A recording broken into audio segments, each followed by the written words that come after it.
২১ পদকের আমন্ত্রণ পেলেন বাটলার, কিন্তু গেলেন না। কোন অভিমান থেকে দূরে সরে রইলেন কোচ? ভাঙবে কি এই অভিমান?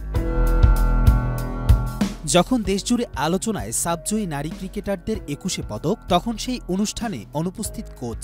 খেলোয়াড়, কোচ, স্টাফ, কর্মকর্তা সব মিলিয়ে সর্বশেষ সাফে বাংলাদেশের কন্টিনজেন্ট ছিল ৩২ জনের। তাদের সবাইকে ২১ পদক অনুষ্ঠানে আমন্ত্রণ জানিয়েছিল সংস্কৃতি মন্ত্রণালয়, কিন্তু গেলেন না বাটলার। কোটি মানুষের আস্থার ভালোবাসায় ১১ বারের মতো দেশের ১ নম্বর রেফ্রিজারেটর ব্র্যান্ড ওয়ালটন।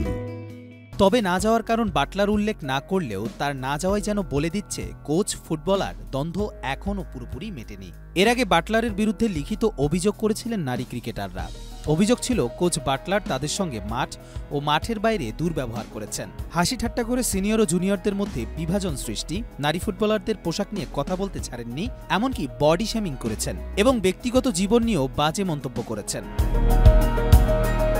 বিশ্বস্ত সূত্রে জানা গেছে, তিনি গেলে সাবিনারা কিছু মনে করতে পারেন এমন ধারণাও ছিল কোচের। কিন্তু কোচ তো আমন্ত্রণ পেয়েছেন, বাটলার গেলে আবার তারা কি মনে করবে তা ভেবেই তিনি যাননি। বলেছেন এটা তাদের অর্জন, তারাই উপভোগ করুক। ২০ ফেব্রুয়ারি দুপুর ১২টা ৪০ মিনিটে রাজধানীর ওসমানী স্মৃতি মিলনায়তনে প্রধান উপদেষ্টা অধ্যাপক মোহাম্মদ ইউনুসের কাছ থেকে দলের পক্ষে মর্যাদার এই পদক গ্রহণ করেন অধিনায়ক সাবিনা খাতুন ও সহ অধিনায়ক মারিয়া মান্দা। এ সময় মঞ্চে উপস্থিত ছিলেন সর্বশেষ সাবজয়ী বাংলাদেশের নারী দলের অন্য ফুটবলাররাও। পদক গ্রহণের পর দলের পক্ষ থেকে কথা বলেন সাবিনা।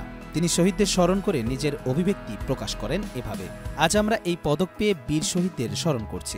আমরা গর্বিত ও অনুপ্রাণিত ২১ পদক পেয়ে। এটা ক্রীড়া অঙ্গনের জন্য মর্যাদার, তেমনি নারী অঙ্গনের জন্য অনন্য উচ্চতার।